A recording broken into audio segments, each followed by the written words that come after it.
Ya, puji Tuhan, kami senang sekali Ibu bisa hadir dan mau berbagi kesaksian kepada semua teman-teman yang sudah menunggu kita pada malam hari ini. Dan kami berdoa Ibu terus diberi kekuatan dan diberi hikmat oleh Tuhan supaya di dalam perjalanan mengarungi kehidupan ini, Ibu tetap ada di jalur yang Tuhan kehendaki.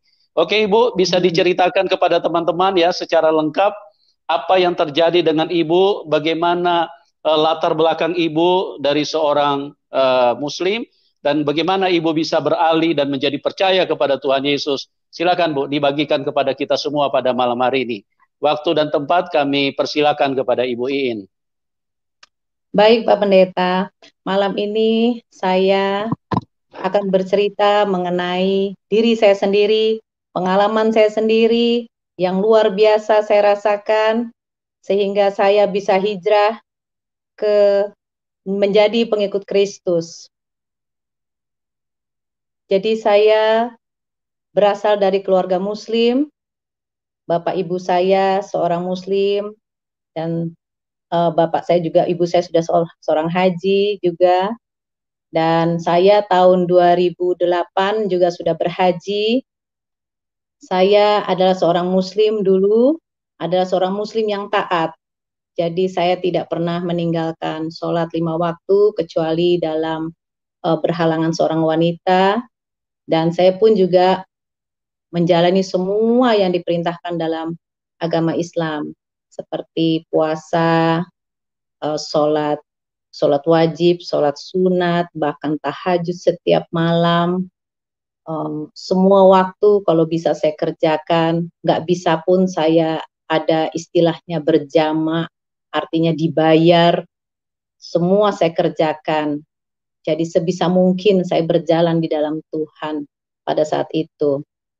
Nah, tahun 2000, akhir 2014, Desember 2014, saya menikah dengan pria yang sekarang jadi suami saya. Beliau beragama Kristen. Kami menikah beda agama di Singapura karena negara Singapura menerima pernikahan beda agama. Nah, kecuali itu juga ada juga di Australia, tetapi kami pilih di Singapura karena lebih dekat. Tentunya juga biayanya juga lebih murah daripada harus ke Australia. Akhir kata kami menikahlah di Singapura dengan pendeta pada saat itu dipilih oleh uh, ROM. ROM itu adalah ROM itu Registered of Marriage. Nah, di Singapura. Jadi dia yang menentukan pendetanya pada saat itu yang memberkati pernikahan kami. Nah, setelah menikah semuanya berjalan dengan baik. Kami melakukan registrasi juga di Indonesia sehingga sertifikat pernikahan kami diterima di sana. Semuanya berjalan dengan baik, walaupun pada saat itu keluarga dari pihak suami menyarankan alangkah baiknya kalau kamu bisa ikut suamimu, alangkah indahnya katanya kalau kalian tuh bisa pergi ke gereja bareng katanya gitu. Tapi pada saat itu saya ikut ke gereja, saya pergi ke gereja. Saya bilang sama kedua orang tua saya ikut menemani suami ke gereja. Tapi hati saya masih mentah. Saya belum bisa merasakan hikmatnya bergereja pada saat itu. Nyanyi-nyanyian yang tidak pernah saya dengar sebelumnya. Setahu saya kan hanya lagu-lagu qasidah, alunan-alunan mengaji, itulah yang saya dengar, yang saya tahu selama ini. Tapi saya ikut saja dengan dia, sekedar just to know aja, hanya sekedar tahu aja gitu. Sampai pada saat itu ibu dan bapak saya juga tidak setuju. Bapak saya sih nggak masalah. Saya tanyain bagaimana kalau saya ikut suami, karena desakan dari keluarga suami juga gitu. Para sesepuh-sesepuh menghimbau supaya saya bisa dalam satu rumah tangga ada satu nakoda begitu. Saya bilang, saya minta izin ke bapak saya, si Kai bilang, kalau Kai sih mah nggak ada masalah, silahkan aja katanya. Tetapi kepada ibu saya, karena ibu saya orang Sunda, jadi agak Sunda kan keras ya, di Muslimnya agak kuat gitu. Ibu saya bilang, kamu boleh ke gereja, tapi ingat satu, jangan ikut ya, kata ibu saya gitu. Terus saya bilang, iya Bu, untuk menyenangkan hati ibu, saya bilang iya Bu gitu.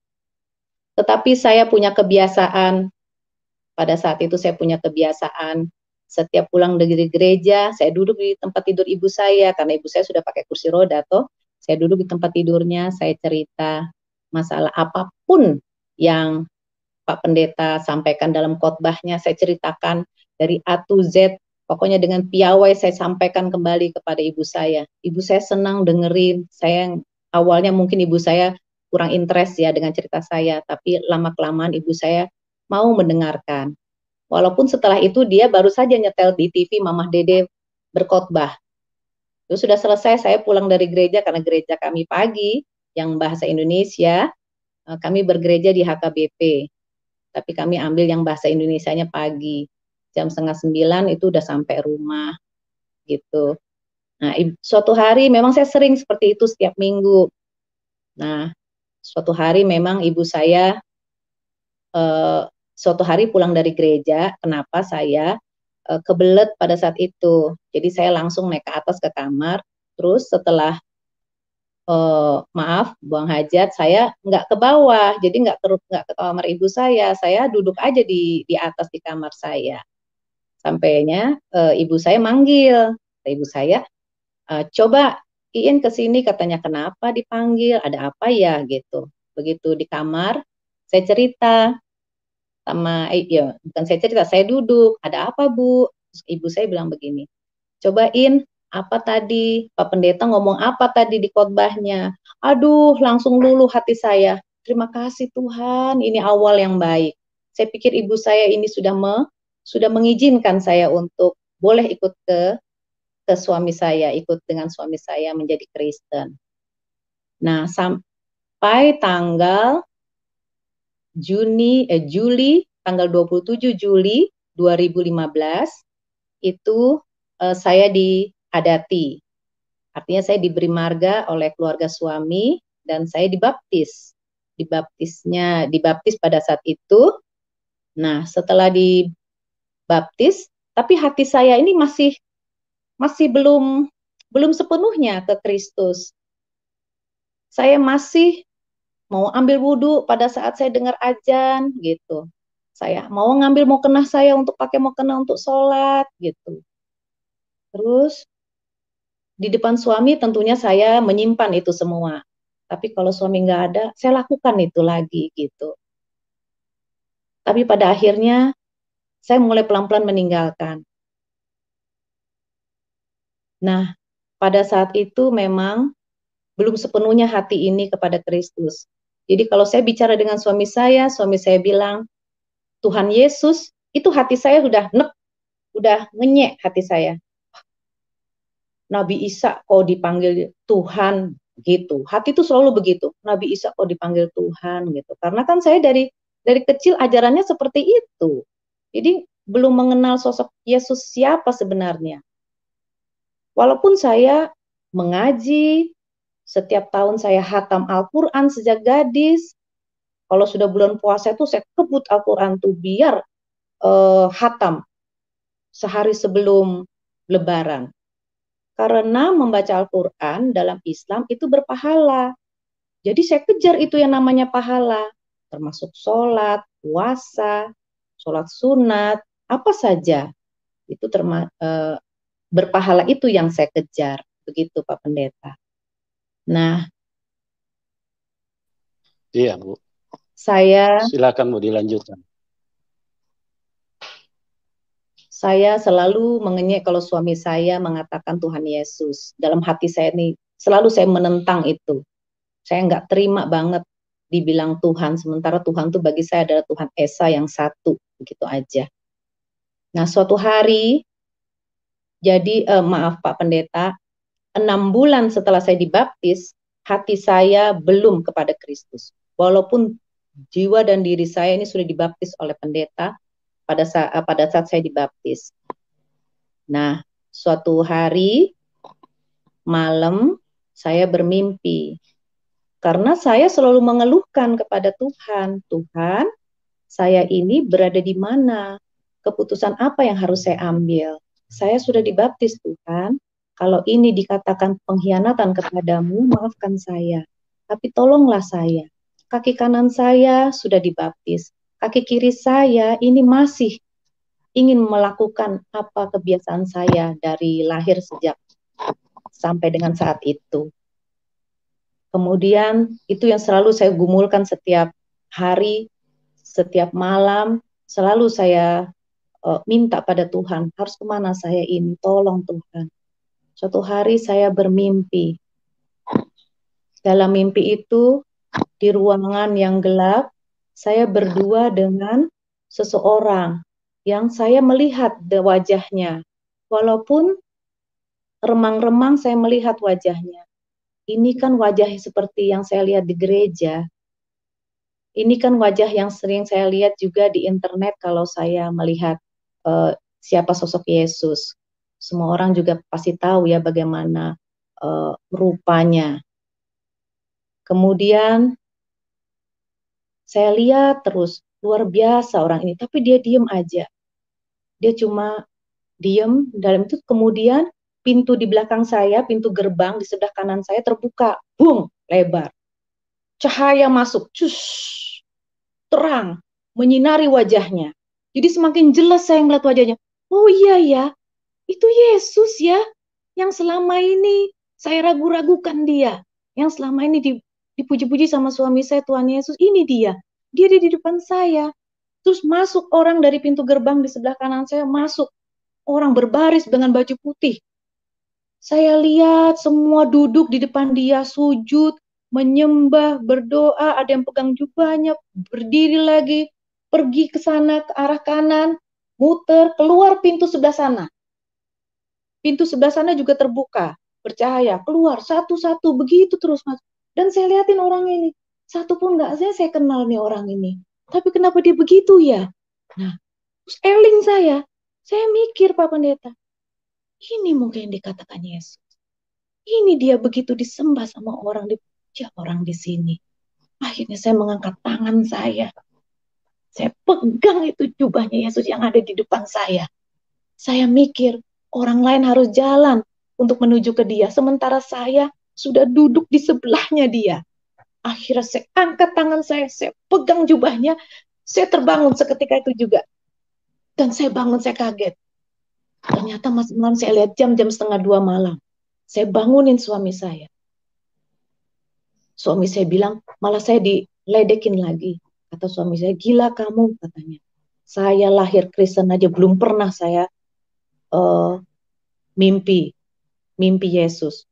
Dia berharap aja mau mimpiin bapaknya yang sudah meninggal, itu belum pernah. Apalagi mimpiin Yesus.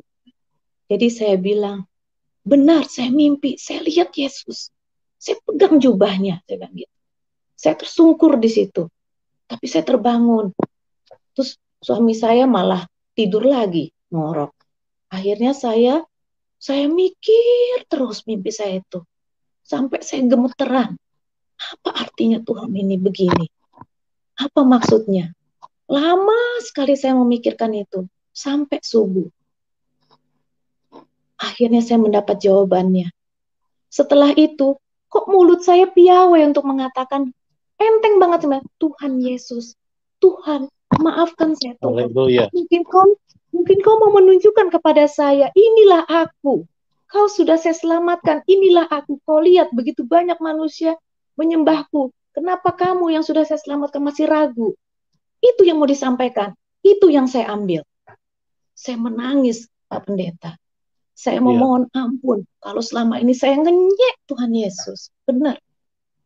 Sejak itu saya mengaku salah.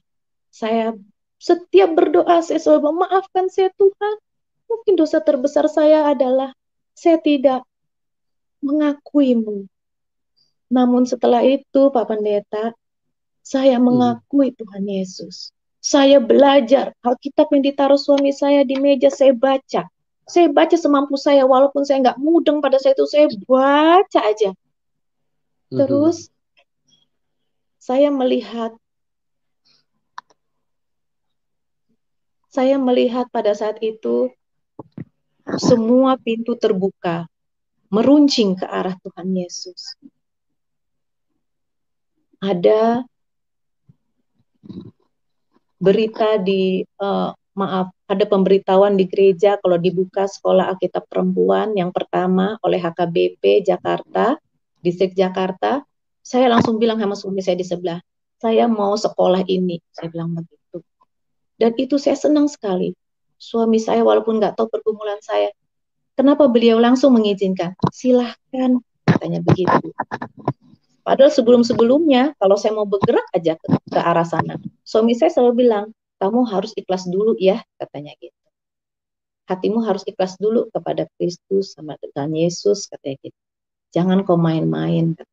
Sekali kau ikut saya ke gereja, kau nggak boleh main-main, terus kau belang kambingan, nggak mau ke gereja lagi. Tapi saya tunjukkan kepada dia, Pak Pendeta, saya terus yang disiplin sampai dengan sekarang. Ayo ke gereja, ayo ke gereja. Kalaupun dia tidur di gereja, saya senggol. Jangan tidur, dengerin. Gitu. Biasa kan kalau kepagian itu ngantuk di gereja. Tapi kalau saya enggak, dengerin. Malah saya yang bawa. Nah, saya sampai di mana tadi ya? Saya sudah semuanya sudah saya lakukan. Oh, akhirnya saya ikut sekolah Alkitab perempuan yang pertama kali. Itu saya malah minta izin kan, harus dapat tanda tangan oleh pendeta resort, harus dibawa ke sekolahan. Saya pada saat itu pendeta saya Sianturi, Pak Sianturi, Haposan Sianturi. Saya minta izin sama Pak Pendeta, saya mohon ini, tolong diizinkan saya minta tanda tangan Pak Pendeta. Pak Pendeta bilang begini kepada saya, Bu, katanya, di sana itu sekolah Alkitab ini, bahasa pengantarnya bahasa Batak loh Bu, Ibu kan nggak ngerti. Wah, saya kayak digempor, tapi saya tenang-tenang aja. Apa-apa Pak, saya maju aja, dia bilang begitu. Ternyata Pak Pendeta, dalam perjalanannya saya bersekolah di sekolah Alkitab itu, luar biasa. Itu yang membawa saya mengerti, memahami Alkitab dengan baik. Dosen-dosennya mengajarkannya dengan baik, memang bahasa yang disampaikan bahasa Batak dan bahasa Indonesia, tapi lebih banyak bahasa Indonesia. Dan mereka semua menghargai saya yang tidak mengerti bahasa Batak. Walaupun saya kadang-kadang jadi lelucon di kelas, tidak masalah. Yang penting saya mau cari itu, makna ilmu mengenai Tuhan Yesus. Sampai sekarang, dan di tahun pertama saya sekolah di sana, puji Tuhan, saya mendapat peringkat terbaik pada saat itu. Itu juga berkat Pendeta Kotler pada saat itu yang memperkenalkan saya, sehingga saya dapat bersaksi, dipanggil oleh Pak Preses, Pak Pendeta Midian Sirait. Saya dipanggil ke depan dan saya cerita dengan piawai semua kesaksian saya. Saya berasal dari Muslim, saya beralih, saya murtad dari Muslim, saya masuk Kristen, itu karena saya ditegur oleh Tuhan Yesus, saya mimpi ketemu beliau, 180 derajat saya berubah, dan saya tunjukkan kalau dulu saya adalah Muslim yang taat, sekarang pun saya adalah Kristiani yang taat. Haleluya. Sampai dengan sekarang. Tahun 2000, saya sekolah Alkitab sampai 2019, saya tamat dari sana 3 tahun, dan kemudian saya lanjutkan lagi sekolah. Saya juga minta izin dengan suami, dan suami saya senang sekali. Saya ambil lagi sekolah teologi di STT Periago saat ini. Tahun depan diharapkan sudah selesai. Saya bersyukur sekali, pendeta, semua meruncing ke arah Tuhan. Boleh orang mengatakan apa saja mengenai saya, karena saya murtad. Tapi semua saya jalani, dan tidak satu pun ada yang terjadi pada diri saya, karena saya yakin saya berjalan di jalan Tuhan. Saya hidup bersama Tuhan, maka saya dilindungi oleh Tuhan. Haleluya. Untuk itu, sekian dulu cerita dari saya. Mungkin masih banyak lagi yang belum saya bisa sampaikan, tapi biar Pak Pendeta tanya dulu ke saya, nanti saya jawab. Oke, baik Bu. Ya, luar biasa ya. Jadi setiap orang yang mencari kebenaran pasti akan ketemu dengan kebenaran.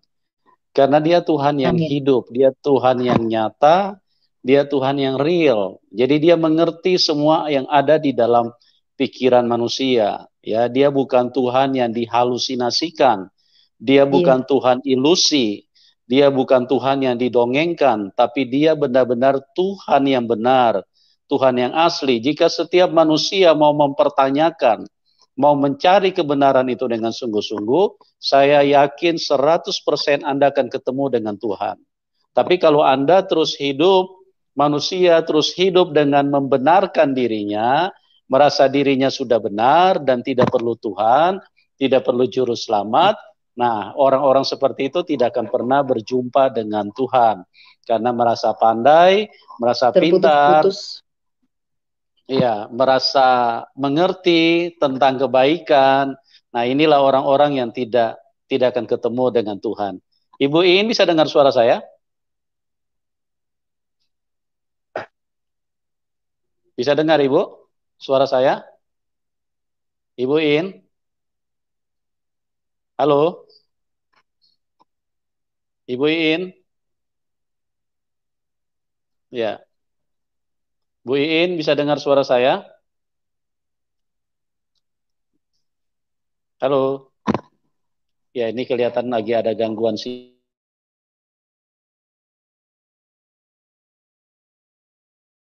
Sabar ya, karena apa?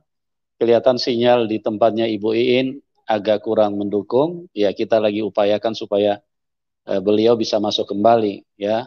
Jadi kita melihat di sini bagaimana fanatiknya seorang Ibu Iin yang walaupun dia sudah dibaptis, tetap dia tidak percaya kepada Tuhan Yesus. Dia masih terus mencari, dia masih terus mempertanyakan, benarkah Yesus itu Tuhan? Ya, bahkan tadi beliau sudah menyaksikan bahwa ada seringkali dia suka mengenyek suaminya, artinya suka merendahkan apa yang disampaikan oleh suami dari Ibu Iin, bahwa Yesus adalah Tuhan. Dia seringkali di dalam hati, dia mengatakan, masa cuma nabi disebut Tuhan? Ya, masa manusia kok bisa disebut Tuhan? Dan di dalam pencariannya, satu ketika Tuhan tahu ya isi hati. Kalau dia Tuhan, dia pasti tahu isi hatimu. Dia bukan Tuhan yang dituhankan oleh manusia, tapi memang dia Tuhan dari sononya, dari sananya, dari sejak awal memang dia adalah Tuhan. Dia yang menciptakan semua manusia. Jadi setiap sel-sel di dalam tubuh manusia, Tuhan tahu betul. Setiap pergerakan di dalam jiwa manusia itu Tuhan tahu betul. Apa yang digumuli, apa yang diinginkan, apa yang dirindukan oleh manusia, Tuhan tahu betul. Itu sebabnya pada saat beliau bertanya, Ibu In bertanya, benarkah engkau adalah Tuhan? Supaya saya juga bisa mempercayai dan menerima engkau dan bisa menyembahmu. Dan Tuhan buktikan lewat satu penglihatan di dalam mimpi. Dan mimpi itu adalah sesuatu yang sangat real. Kenapa saya katakan sangat real? Kenapa? Karena setelah mimpi itu keyakinannya berubah. Nah, itu terjadi transformasi roh, transformasi jiwa, transformasi kehidupan. Yang bisa mengubahkan jiwa manusia itu siapa? Yang bisa mengubahkan roh manusia itu siapa? Dari tidak percaya bisa menjadi percaya itu siapa? Ini bukan pekerjaan sulap. Ini bukan pekerjaan bujukan oleh manusia. Ini bukan sesuatu hal yang istilahnya karena ada yang berkhotbah kepada Ibu Iin. Tidak. Ini transformasi. Dan makanya saya katakan mimpi itu sangat real. Itu seperti kayak terjadi di dalam kehidupan yang real, interaksi langsung, karena terjadi satu transformasi jiwa, transformasi roh dari tidak percaya menjadi percaya. Sedangkan saya mau ingin katakan kepada kita bahwa orang ya yang berinteraksi secara langsung kadang-kadang masih tidak percaya ya. Contohnya Ibu Iin sudah sering kali mendengarkan pendeta, tetap dia tidak percaya. Suaminya juga sudah berbicara bahwa Yesus itu adalah Tuhan, tetap juga dia tidak percaya. Jadi ini secara real berinteraksi antara face to face, mata dengan mata, mulut dengan mulut, secara real dalam kehidupan jasmani, tetap saja dia tidak percaya. Nah, kenapa saya katakan mimpi itu sangat real? Karena setelah dia mimpi itu terjadi perubahan 180 derajat. Artinya dari ketidakpercayaan itu dia benar-benar berubah menjadi percaya. Siapa yang kerjakan itu kalau bukan Tuhan? Ini sesuatu yang sangat real. Oke, ini tidak bisa dibantah, ini kuasa Tuhan. Ya. Nah, sebelum saya lanjut akan berdiskusi terlebih dahulu dengan Ibu Iin, saya perlu sampaikan karena saya lihat ada chat yang sedikit agak nyeleneh, ya, agak ngawur. Mereka berkata seolah-olah Ibu Iin ini dibayar untuk hadir di sini untuk sebuah cerita settingan atau sebuah istilahnya sebuah alur yang direkayasa, ya. Bu Iin bisa kasih tanggapan, Bu, apakah Ibu saya bayar untuk hadir di sini apa bagaimana ya, Bu? Kalau yang nanya silakan, Muslim, Ibu. saya bilang, demi Allah, saya tidak dibayar apapun sama Pak Pendeta. Ya, kalau Kristen dalam nama Tuhan Yesus, saya tidak dibayar sesen pun oleh Pak Pendeta. Justru saya yang mengajukan diri saya sendiri. Tolong Pak Pendeta, saya pun punya kesaksian Pak Pendeta. Saya ingin juga banyak orang-orang diselamatkan Tuhan seperti saya. Iya. Demikian, amen, Pak. amen. Makanya saya bilang tadi, kesaksian Ibu Iin mimpi, tapi itu real. Itu lebih nyata daripada interaksi antara manusia dengan manusia. Karena interaksi antara manusia dengan manusia, Ibu Iin tidak bisa berubah. Keyakinannya tetap saja masih mempercayai agamanya yang dulu. Dia masih melakukan kegiatan-kegiatan agamawi yang dulu. Tapi begitu terjadi mimpi, ini jauh lebih real karena pengaruhnya begitu kuat. Sehingga dari tidak percaya dia menjadi begitu yakin bahwa Yesus itu satu-satunya Tuhan. Dan ini sangat luar biasa, ya. Kami semua sangat diberkati dan penonton semua banyak sekali yang diberkati, kecuali yang terus membenarkan dirinya, mencari pembenaran. Ya, oke, saya sedikit mau dialog dulu sama Ibu, mau bertanya dulu. Ya, sebelum kita masuk interaksi dengan teman-teman yang sudah ada bersama dengan kita, yang sudah ribuan bersama dengan kita pada malam hari ini, Ibu. Ya, puji Tuhan ya, kesaksian Ibu bisa menjadi berkat. Apa yang Roh Kudus lakukan di dalam Ibu tidak sia-sia, dan pada malam hari ini bisa didengarkan ribuan orang, ya. Bu Iin, saya mau tanya dulu, setelah Ibu mulai percaya Tuhan Yesus, menerima Tuhan Yesus sebagai juru selamat, sebagai Tuhan satu-satunya, Tuhan yang benar, yang menciptakan Ibu, reaksi keluarga bagaimana, Bu? Ibu bisa ceritakan kepada kami, Bu. Ya, silakan. Ceritanya panjang, Pak Pendeta. Memang tidak segampang kita untuk beralih, apalagi ini masalah keyakinan. Wah, keluarga saya, kalau di Islam itu mengatakan, seseorang kalau sudah murtad atau murtadin dianggap sudah mati.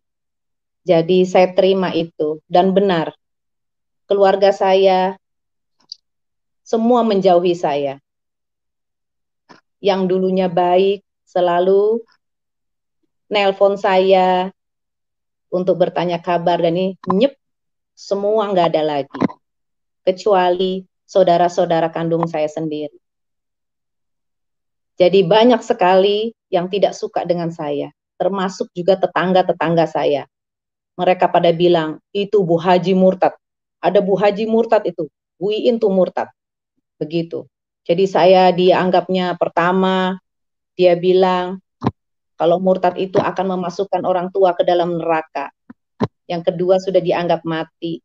Yang ketiga, ada yang bilang usahanya sebentar lagi kita lihat aja. Sebentar lagi juga dia akan jatuh dan sakit segala macam. Tapi Pak Pendeta, karena saya hidup bersama Tuhan, saya selalu ingin, malah saya merindukan terus untuk dekat dengan Tuhan. Puji Tuhan, rezeki dibuka lebar. Semua Pak Pendeta, tetangga-tetangga yang tadinya anti banget dengan saya, kalau ngelihat saya seperti ngelihat hantu, buru-buru masuk ke dalam rumah. Saya kadang-kadang sakit hati, tapi saya bilang, Tuhan maafkan saya Tuhan, kalau saya menyakiti perasaannya. Malah saya doakan seperti yang Tuhan Yesus ajarkan, doakan kebaikan atas musuh-musuhmu yang tidak suka dengan kamu. Saya doakan Tuhan berkati dia, Tuhan, keluarganya Tuhan. Jadi saya lewat di depan rumah siapa saja, saya tetap menyapa semua orang yang saya lihat. Kecuali mereka yang tidak mau disapa, mereka buru-buru masuk, tidak masalah. Tapi puji Tuhan Pak Pendeta, sekarang semuanya baik kepada saya. Kalau Natalan itu yang datang ke rumah banyak sekali. Saya bersyukur, berterima kasih pada Tuhan. Kalau semua itu doa kita didengar oleh Tuhan. Amen. Asalkan kita punya hati yang baik, kasih seperti Kristus, luar biasa, tidak ada hukum yang tertinggi dan terhebat daripada hukum Tuhan, yaitu kasih. Amin. Amin. Kita hanya punya itu, Pak Pendeta. Semua baik. Keluarga juga begitu. Saya sekarang tetap menyalurkan berkat, kalaupun ada saya berkat, saya bagi kepada keluarga saya, karena keluarga saya juga bukanlah keluarga yang berada, mereka juga butuh bantuan, sedikit banyak, kita tetap jadi saluran berkat. Kalaupun juga pulang ke kampung, diminta berdoa, saya dan suami saya, bahkan lebih sering suami saya membawa doa dalam doa Kristen, mereka mendengarkan dengan penuh hikmat, bahkan sambil menangis. Demikian Pak Pendeta.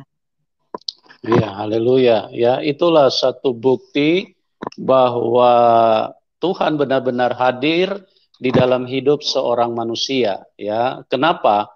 Karena kasihnya berubah. Dia semakin mengasihi orang-orang lain sesamanya, sehingga kita perhatikan tadi, sekalipun dibenci, sekalipun dienyek, sekalipun mungkin diolok-olok, sekalipun mungkin difitnah atau tidak disukai, karena kasih, karena Tuhan yang benar itu hadir di dalam hidup daripada Ibu Iin, makanya dia bereaksinya dengan kasih.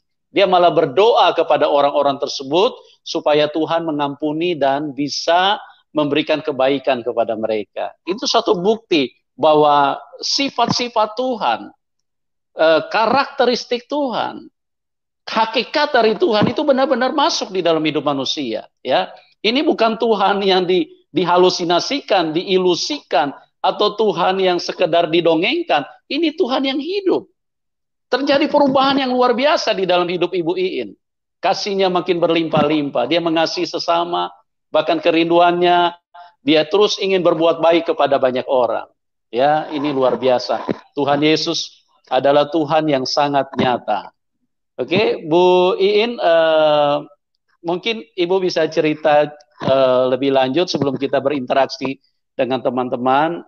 Kira-kira selama ini mujizat apa yang terjadi di dalam hidup Ibu yang semakin menguatkan Ibu bahwa tidak ada Tuhan selain Yesus Kristus. Silakan Ibu. Ya, saya dikuatkan dari Alkitab, dari Yohanes, biasa Yohanes yang terkenal itu ada Yohanes 14 ayat 6 yang mengatakan bahwasannya kalau tidak melalui Tuhan Yesus, kita tidak bisa sampai ke Allah Bapa. Artinya kita tidak akan bisa sampai ke surga kalau tidak melewati Tuhan Yesus. Amen. Jadi kalau kita sudah tahu jalan kebenaran dan hidup, ya untuk apa lagi kita berpikir setengah-setengah atau berpikir macam-macam. Fokuskan aja diri kita kepada keselamatan ini. Iya. Iya, puji Tuhan. Ibu Iin bisa dengar saya? Bisa, Pak Pendeta. Iya, iya. Baik, Bu. Ya, luar biasa ya.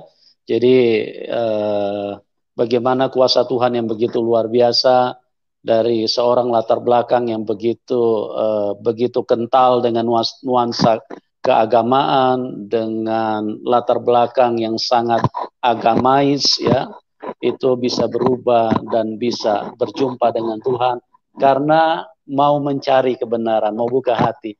Jadi sekali lagi teman-teman, ya, saya mengasihi siapapun Anda yang menonton acara ini. Ya, saya mengasihi. Mungkin Anda yang ada yang berkata, tapi kami sangat membenci Anda, kami tidak suka. Tidak masalah kok. Ya, karena dalam acara ini bukan tentang pribadi saya, tapi pribadi Tuhan yang luar biasa, yang hebat itu, yang mengasihi setiap manusia. Itulah yang kami ingin hadirkan di sini. Itulah yang tujuan kami supaya Tuhan yang maha baik itu, yang tidak dikenal oleh sebagian manusia, itulah yang kami ini impartasikan bagi Anda semua. Kami mengasihi Anda semua, supaya kita semua sebagai manusia, sebagai ciptaan Tuhan, sama-sama bisa mengalami Tuhan, bisa mengalami karya Tuhan, bisa mengalami sentuhan Tuhan. Ya, buka hatimu teman-teman, jangan mengeraskan hati, jangan terus hidup membentengi diri dengan merasa sudah benar, tidak perlu juru selamat.